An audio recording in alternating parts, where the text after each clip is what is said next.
ತಂದೆಯನ್ನಾದರೂ ತೊರೆ, ತಾಯಿಯನ್ನಾದರೂ ತೊರೆ, ಬಂಧು ತೊರೆ, ಬಳಗ ತೊರೆ, ದೇಶ ತೊರೆ, ಕೇಶ ತೊರೆ, ಸ್ವತಂತ್ರ ಧೀರ ಸಿದ್ದೇಶ್ವರ, ತೊರೆಯದಿರು ಗುರುವ, ತೊರೆಯದಿರು ಗುರಿಯ. ಪ್ರಾತಸ್ಮರಣೀಯ ಸದ್ಗುರುಗಳನ್ನು ಸ್ಮರಣೆ ಮಾಡಿ ಸಾರಂಗ ಮಠ ಗಚ್ಚನ ಮಠದ ಗುರು ಪರಂಪರೆಗೆ ಭಕ್ತಿ ಪ್ರಣಾಮಗಳನ್ನು ಸಮರ್ಪಣೆ ಮಾಡಿ ಪ್ರಸ್ತುತ ಪೂಜ್ಯ ಗುರುವರರಾಗಿರುವಂತಹ ಗುರುಕುಲ ಭಾಸ್ಕರ ಶಿವಾಚಾರ್ಯ ರತ್ನ ಸದ್ಧರ್ಮ ಶಿರೋಮಣಿ ಷಟ್ಸಲ ಬ್ರಹ್ಮೆ ಡಾಕ್ಟರ್ ಪ್ರಭು ಸಾರಂಗದೇವ ಶಿವಾಚಾರ್ಯರ ಪವಿತ್ರ ಪಾದಗಳಿಗೆ ಅನಂತ ಭಕ್ತಿ ಪ್ರಣಾಮಗಳನ್ನು ಸಮರ್ಪಣೆ ಮಾಡಿ ವೇದಿಕೆಯಿಂದ ಈಗ ತಾನೇ ತೆರಳಿರುವಂತಹ ಪರಮ ಪೂಜ್ಯರು ಆತ್ಮೀಯರು ಆಗಿರುವಂತಹ ಶಿವಾನಂದ ಶಿವಾಚಾರ್ಯರಲ್ಲೂ ಕೂಡ ಅನಂತ ನಮಸ್ಕಾರಗಳನ್ನು ಸಲ್ಲಿಸಿ ಈ ಮಹಾನಗರದ ಎಲ್ಲ ಗಣ್ಯ ವ್ಯಕ್ತಿಗಳಲ್ಲಿ, ಎಲ್ಲ ತಾಯಿಯಂದಿರಲ್ಲಿ, ಮುದ್ದು ಮಕ್ಕಳಲ್ಲಿ ಶರಣಾರ್ಥಿ.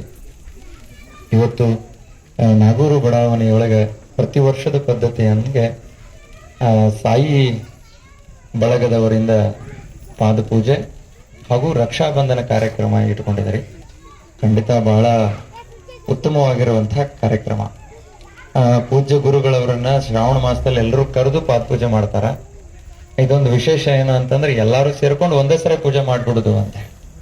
ಹಂಗಂತ ಅಷ್ಟೇ ಅಲ್ಲ, ಆಸಕ್ತರು, ಶಕ್ತಿವಂತರು ಮನೆ ಮನೆ ಕರೆದು ಪಾದಪೂಜೆಯನ್ನು ಮಾಡುವಂಥದ್ದು ಕೂಡ ಒಂದು ಪದ್ಧತಿ. ಆದ್ರೆ ಇಂಥ ಒಂದು ರಕ್ಷಾಬಂಧನ ಕಾರ್ಯಕ್ರಮದಲ್ಲೂ ಕೂಡ ಗುರುಗಳಿಗೆ ಪಾದಪೂಜೆಯನ್ನು ಮಾಡುವುದರ ಮುಖಾಂತರ ಪ್ರಾರಂಭ ಮಾಡುವಂತಹ ಪದ್ಧತಿಯನ್ನು ಹಾಕೊಂಡಿರಲ್ಲ. ಅದು ನಿಜವಾಗ್ಲೂ ಅತ್ಯಂತ ನಮ್ಮ ಭಾರತೀಯ ಪರಂಪರೆಯ ಸುಸಂಸ್ಕೃತವಾಗಿರುವಂತಹ ಪದ್ಧತಿಗಳಲ್ಲಿ ಅದು ಒಂದು. ಪಾದಪೂಜೆ ಮತ್ತು ರಕ್ಷಾಬಂಧನ ಇವೆರಡು ಕಾರ್ಯಕ್ರಮ ಇಲ್ಲಿದೆ. ಒಂದನೇದ್ದು ಪಾದಪೂಜೆ ಮಾಡುವುದರಿಂದ ಒಂದು ಮಾತು, ರಕ್ಷಾಬಂಧನ ಮಾಡಬೇಕು ಯಾಕೆ ಅನ್ನೋದಕ್ಕೆ ಒಂದು ಮಾತು. ಮೊದಲನೇದಾಗಿ ಪಾದಪೂಜೆಯನ್ನು ಮಾಡುವುದು. ಸಹಜವಾಗಿ ಗುರುಗಳಲ್ಲಿ ಪಾದಪೂಜೆಯನ್ನು ಮಾಡುವಂಥದ್ದು ನಮ್ಮ ಭಾರತೀಯ ಸಂಸ್ಕೃತಿ ಮತ್ತು ಅದರಲ್ಲಿ ವಿಶೇಷವಾಗಿ ವೀರಶೈವ ಲಿಂಗಾಯತ ಧರ್ಮದಲ್ಲಿ ಪಾದಪೂಜೆಗೆ ಅತ್ಯಂತ ಮಹತ್ವವನ್ನು ಕೊಟ್ಟಿರುವಂಥದ್ದು. ಕಾರಣ ಏನು ಅಂತಂದ್ರೆ, ಸುಮ್ಮನೆ ಸಹಜ ನಾವು ನೀವೆಲ್ಲ ಯೋಚನೆ ಮಾಡಬಹುದು, ಈ ಮನುಷ್ಯರಲ್ಲಿ ಅತ್ಯಂತ ಶ್ರೇಷ್ಠವಾಗಿರುವಂತಹ ಭಾಗ ಯಾವುದು ಅಂತೀರಿ ನೀವು? ತಲೆ. ಅದು ಬಹಳ ಪವಿತ್ರ ಅನ್ಕೋತೀರಿ ನೀವು. ಅಷ್ಟೇ ಅಲ್ಲ, ಹಣೆ, ಮೂಗು, ಬಾಯಿ ಬಂದ್ರೆ ಭುಜ, ಹಿಂಗೆಲ್ಲ ಮನುಷ್ಯನ ಶರೀರದ ಅತ್ಯಂತ ಕನಿಷ್ಠ ಭಾಗ ಯಾವುದು ಅಂತಂದ್ರೆ ಪಾದ. ನೀವು ಯಾರ್ಯಾರಿಗಾರು ಸುಮ್ಮನೆ ಪಾದ ಅಥವಾ ಕಾಲು ನೀವು ಟಚ್ ಮಾಡಿದ್ರಿ ಅಂದ್ರೆ ವೆರಿ ಸಾರಿ ಅಂತೀರಿ. ಕೈ ಮುಟ್ಟಿದ್ರೆ ಅಂತೀರಿ ಸಾರಿ ಅಂತೀರಿ. ಎಲ್ಲ ಸುಮ್ಮನೆ ಯೋಚನೆ ಮಾಡ್ರಿ, ಎಷ್ಟು ಚೆನ್ನಾಗೈತಿದೆ ನಮ್ಮ ಸಂಸ್ಕೃತಿ. ಅಂದ್ರೆ ಯಾರಿಗಾದ್ರೂ ನೀವು ಕೈ ಮುಟ್ಟಿದ್ರೆ ಸಾರಿ ಕೇಳಂಗಿಲ್ಲ, ಕಾಲು ಮುಟ್ಟಿದ್ರೆ ಸಾರಿ ಕೇಳ್ತೀರಿ. ಹಂಗಾದ್ರೆ ಮನುಷ್ಯನ ಶರೀರದೊಳಗೆ ಅಂಗಾಂಗಗಳಿಗೆ ಬೇರೆ ಸ್ಪೆಷಾಲಿಟೀಸ್ ಅಂತ ಐತಂತ ಆಯ್ತಲ್ಲ. ಎಷ್ಟು ಚೆನ್ನಾಗಿದೆ ನೋಡ್ರಿ ಇದು. ಅತ್ಯಂತ ಶರೀರದ ಅತ್ಯಂತ ಕನಿಷ್ಠ ಭಾಗ ಪಾದ. ಆದ್ರೆ ಗುರುಗಳದ್ದು ಪಾದಪೂಜೆ ಅಂದ್ರೆ ಕನಿಷ್ಠ ಭಾಗದ ಪಾದಪೂಜೆ ಮಾಡೋದ ಅಂತ. ನಮ್ಮ ಋಷಿಮುನಿಗಳು, ನಮ್ಮ ಗುರುಗಳು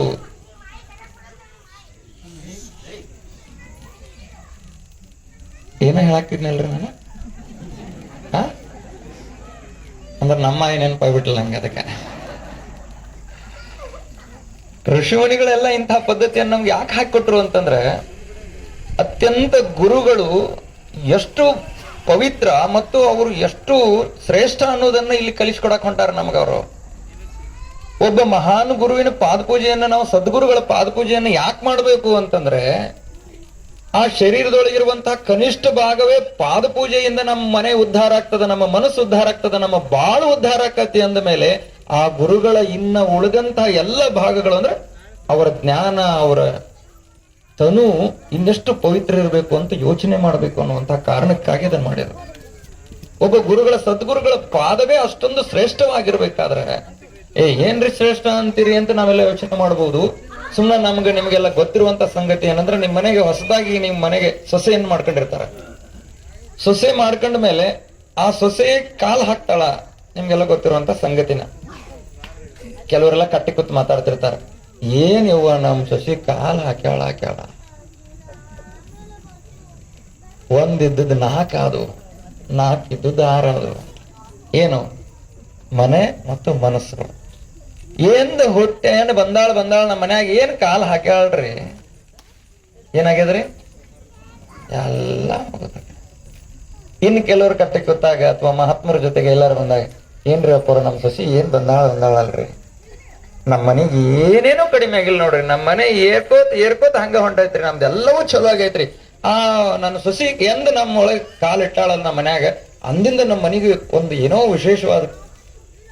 ಇದು ಒಬ್ಬ ಸಾಮಾನ್ಯ ಒಬ್ಬ ಮಹಿಳೆಯ ಪಾದಕ್ಕೆ ನಾವು ಇಷ್ಟೆಲ್ಲ ಮಾತಾಡ್ತೀವಿ ಅಂದ್ಮೇಲೆ, ಒಬ್ಬ ಶ್ರೇಷ್ಠ ಗುರು, ಒಬ್ಬ ಸದ್ಗುರು, ಒಬ್ಬ ಜ್ಞಾನಿಯನ್ನ ಕರೆದು ನಮ್ಮ ಮನೆಗೆ ಪಾದ ಹಾಕಿದ್ರೆ ನಮ್ಮ ಬಾಳ ಉದ್ಧಾರ ಆಗಂಗಿಲ್ಲೇನ್ರಿ? ನಮ್ಮ ಬದುಕು ಉದ್ಧಾರ ಆಗಂಗಿಲ್ಲೇನು? ಈ ಕಾರಣಕ್ಕಾಗಿ ಒಬ್ಬ ಸದ್ಗುರುಗಳನ್ನ ಒಬ್ಬರ ಮನೆಗೆ ಕರೆದು, ಒಂದು ದೇವಸ್ಥಾನಕ್ಕೆ ಕರೆದು ಅವರ ಪಾದ ಪೂಜೆಯನ್ನು ಮಾಡೋದೈತಲ್ಲ, ಅದು ನಮ್ಮ ಬದುಕಿನಲ್ಲಿ ಎಲ್ಲ ಪೂಜೆಗಳಿಗಿಂತಲೂ ಅತ್ಯಂತ ಶ್ರೇಷ್ಠ ಪೂಜೆ ಅನ್ನುವುದನ್ನ ಈ ನಮ್ಮ ನಾಗೂರು ಬಡಾವಣೆಯ ಸದ್ಭಕ್ತರು ತೋರಿಸಿಕೊಟ್ಟಿದ್ದಾರೆ ಅನ್ನುವಂಥ ಮಾತನ್ನ ಹೇಳಿ, ಇನ್ನೊಂದು ಮಾತು, ನಿಮ್ಮದು ಕಾರ್ಯಕ್ರಮದಲ್ಲೇನು ರಕ್ಷಾಬಂಧನ ಅದು ಯಾವತ್ತೋ ಇತ್ತು, ಮೊನ್ನೆ ಇರ್ಲಿ, ಯಾವತ್ತಾರೋ ಇರ್ಲಿ, ಅದ್ರದ ದ್ಯೋತಕವಾಗಿ ನೀವು ಇವತ್ತು ಇಟ್ಕೊಂಡಿದ್ರಿ. ಇವತ್ತು ಭಾದ್ರಪದ ಮಾಸದ ಮೊದಲನೇ ದಿನ, ಹೆಚ್ಚು ಕಡಿಮೆ ಶ್ರಾವಣದಲ್ಲಿ ಶ್ರವಣ ಮಾಡಬೇಕು ಅಂತ. ಭಾದ್ರಪದ ಮಾಸದಲ್ಲಿ ಶ್ರಾವಣ ಮಾಸದಲ್ಲಿ ಶ್ರವಣ ಮಾಡಿರುವಂತಹ ಆ ವಿಷಯವನ್ನ ಭದ್ರಪಡಿಸಿಕೊಳ್ಳುವಂತಹ ತಿಂಗಳೇ ಭಾದ್ರಪದ ಮಾಸ. ನಂಗೆ ಬಹಳ ಖುಷಿ ಆಯ್ತು. ಪ್ರತಿ ವರ್ಷ ಭಾದ್ರಪದ ಮಾಸದ ಮೊದಲನೇ ದಿವಸ ಮಾಡ್ತಿರಲಿಲ್ಲ ಗೊತ್ತಿಲ್ಲ ನನಗೆ. ನಾನು ಇವತ್ತು ಮೊಟ್ಟ ಮೊದಲಿಗೆ ಬಂದಿದ್ದೀನಿ. ಗುರುಗಳ ಪಾದಯಾತ್ರೆಯಲ್ಲಿ ಬಂದಿದ್ದೆ. 2ನೇ ಸರಿಗೆ ಅವರ ಪಾದ ಪೂಜೆಯೊಳಗೆ ಭಾಗವಹಿಸಿದ್ದೀನಿ. ಅದು ನಾನು ಪುಣ್ಯಾತ್ಮ ಅಂತ ನಾನು ಬಯಸ್ಕೋತೇನೆ. ಯಾಕಂದ್ರೆ ಅವರು ಪಾದ ಪೂಜೆ ಮಾಡುವಾಗ ಒಂದ್ಸರಿ ನಮ್ನ ಇಲ್ಲಿ ಕರ್ಕೊಂಡು ಬಂದಿದ್ರಿ. ಪಾದಯಾತ್ರೆ ಮಾಡಿದ್ರಲ್ಲ ಒಂದ್ಸರಿ. ಯಾವಾಗ ಮಾಡಿದ್ದದನ್ನ? ಏನ್ ಧರ್ಮದಂಗಿರುತ್ತೆ ಅಂತ ನೆನಪದ ಎಲ್ರಿಗೂ? ಜಗದ್ಗುರು ಪಂಚಾಚಾರ್ಯರ ಯುಗಮಾನೋತ್ಸವ ಕಾರ್ಯಕ್ರಮದೊಳಗೆ ಪೂಜ್ಯ ಗುರುಗಳು ಪ್ರತಿಯೊಬ್ಬರ ಮನೆಗೆ ಪಾದಯಾತ್ರೆಯನ್ನ ಮಾಡಿ ಧರ್ಮ ಜಾಗೃತಿಯನ್ನ ಮಾಡಿದ್ರು. ಅದು ಯಾವಾಗಂತ ಯಾರಿಗಾರ ನೆನಪೈತೆ?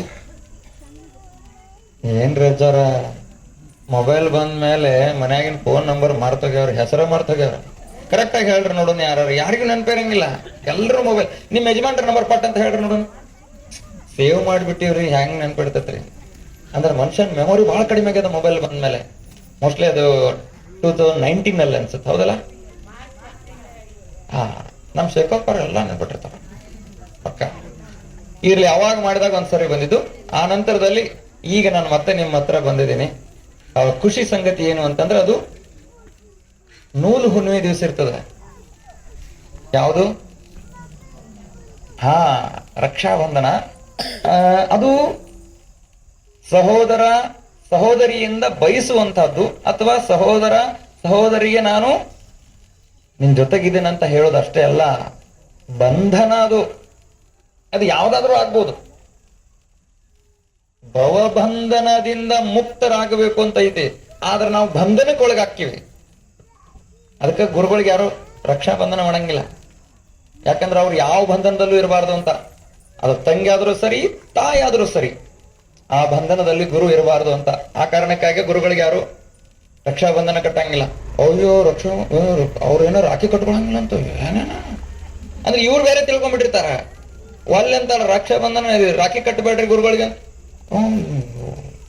ಅದಕ್ಕೇನ ಭಾವಗಳೇ ಬದಲಾಗ್ಬಿಡ್ತದೆ. ಯಾಕೆ ನಾನು ಹೇಳ್ತಾ ಇದ್ದೀನಿ ಅಂತಂದ್ರೆ, ತಂದೆ ಮಕ್ಕಳ ಜೊತೆಗಿರುವಂತಹ ಬಂಧ, ಸಹೋದರ ಸಹೋದರಿಯ ಜೊತೆಗಿರುವಂತಹ ಬಂಧ, ಹಂಗಂದ್ರೆ ಗಂಡ ಹೆಂಡತಿ ಬಂಧ ಇರಬಾರ್ದೇನ್?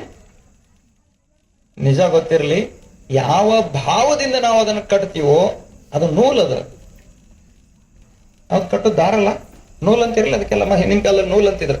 ಆ ನೂಲವನ್ನ ಬಂಧನವಾಗಿ ಬಳಸ್ತಾರೆ. ಅದರಲ್ಲಿ ಎಂಥ ಪವರ್ ಇರ್ತೈತೆ ನೋಡ್ರಿ. ಇವೆಲ್ಲ ನಮ್ಮ ದೇಶದ ಆಚರಣೆಗಳಲ್ಲಿ ಏನ್ ತಾಕತ್ತದ, ಏನ್ ಮಹತ್ವದ ಅಂತ ನೀವೆಲ್ಲ ಯೋಚನೆ ಮಾಡ್ಬೋದು. ಸುಮ್ಮನೆ ಒಂದು ಸಣ್ಣದೊಂದು ನಡೆದಿರುವಂತ ಒಂದು ಘಟನೆ ಹೇಳಿದ್ರೆ ನಿಮ್ಗೆ ಅರ್ಥ ಆಕತಿ. ನಮ್ಮ ಕಾಲೇಜಲ್ಲಿ ನಡೆದಿರೋದಂತ ಒಂದು ಘಟನೆ. ನಾನು ಕಾಲೇಜಲ್ಲಿ ಓದ್ತಿರ್ಬೇಕಾದ್ರೆ, ನಾನು ಮೈಸೂರು JSS ಕಾಲೇಜಲ್ಲಿ ಓದ್ತಿರ್ಬೇಕಾದ್ರೆ, ಡಿಗ್ರಿಲಿ ಓದ್ತಿದ್ವಿ, ಮೋಸ್ಟ್ಲಿ ಫೈನಲ್ ಇಯರ್ ಅನ್ಸುತ್ತೆ. ಓಡಾಡಿ ಎಲ್ಲ ರಾಖಿ ಕಟ್ತಾ ಇದ್ರು. ಅಲ್ಲಿ ಅನಿವಾರ್ಯ ನಾ ಕಟ್ಸ್ಕೊಳಂಗಿಲ್ಲ ಅಂದ್ರೆ ಬೇರೆ ಅರ್ಥ ಆಕತಿ. ಅದಕ್ಕೆ ನಾವು ಎಲ್ಲರೂ ಕಟ್ಸ್ಕೊಂಡು ಎಲ್ಲ ಕಟ್ಕೋತಾ ಇದ್ರು. ನಮ್ಮ ಕಾಲೇಜ್ನಲ್ಲಿರುವಂತಹ ನನ್ನ ಕ್ಲಾಸ್ಮೇಟ್ ಒಬ್ಬ ವಿದ್ಯಾರ್ಥಿನಿ ಓಡಾಡಿ ಯಾವ ಒಬ್ಬ ಹುಡುಗನ ಕಟ್ಟಬೇಕು ಅಂತ ಗುದ್ದಾಡ್ತಿದ್ಲು. ಅವಾಗ ಬಂದು ನನ್ನ ಹತ್ರ ರಿಕ್ವೆಸ್ಟ್ ಮಾಡೋನು, ಅವನು ಸ್ವಲ್ಪ ಹಿಡ್ಕೋ ಪ್ರಭು ಸ್ವಾಮಿ, ಸ್ವಲ್ಪ ಅವ್ನಿಗೆ ರಾಖಿ ಕಟ್ಟಬೇಕು. ನಾನು ಹೋಗ್ಲಿ ಬಿಡುವ, ಯಾಕೆ ಅಷ್ಟೆಲ್ಲ ಚಿಂತೆ ಮಾಡ್ತಿ, ಯಾಕೆ ಯೋಚನೆ ಮಾಡ್ತಿ, ರಗಡ್ ಮಂದಿ ಕಟ್ಟಿಲ್ಲ, ಮುಗಿದೋಗೈತಿ, ಅವೇನ್ ಬಾಳ್ ರೊಕ್ಕ ಕೊಡ್ತಾನೆ ನಿನಗಂತ ಹಿಂಗೆಲ್ಲ ಮಾತಾಡಿಸ್ತಾ ಇದ್ವಿ. ಇಷ್ಟೆಲ್ಲ ಆದ್ಮೇಲೆ ನಾವು ಅವಳ ಪಾಡಿಗೆ ಹೋದ್ಲು. ಇದಾದ್ಮೇಲೆ 2 ದಿವಸ ಆದ್ಮೇಲೆ ಕ್ಲಾಸಲ್ಲಿ ಕುಂತಾಗ ನಾವೆಲ್ಲ ಕೇಳಿದ್ವಿ, ಅವ ಸಮಾಧಾನ ಕುಂತ್ಬಿಟ್ಟಿದ್ದ. ಯಾಕೆ ಹಿಂಗ್ ಸಮಾಧಾನ ಕೂತಾನ ಅಂತ ಕೇಳಿದ್ವಿ. ಪ್ರಭುಸ್ವಾಮಿ ನಿನ್ಗೆ ಗೊತ್ತಿಲ್ಲ, ನಿನ್ಗೆ ಅವತ್ತು ಓಡಾಡಿಸಿ ಆ ಹುಡುಗಿ ಅವಾಗ ರಾಖಿ ಕಟ್ಟಿಬಿಟ್ಟಾಳ. ನಾವೊಂದು ಅದಕ್ಕೆ ಇದಕ್ಕೆ ಏನ್ ಸಂಬಂಧ? ಏನಿಲ್ಲ, ಕ್ಯಾಪ್ಟ್ ಉಡಾಳಿದ್ದ ಎಂದ್ ಕಟ್ಟಾಳ ಅಂದ್ ಗಪ್ಪ ಆಗ್ಬಿಟ್ಟ ನಮಗ ಅಂತ. ಎಂಥ ತಾಕತ್ತೈತಿ ಹೇಳ್ರಿ ನೋಡೋಣ ಇದ್ರೊಳಗೆ.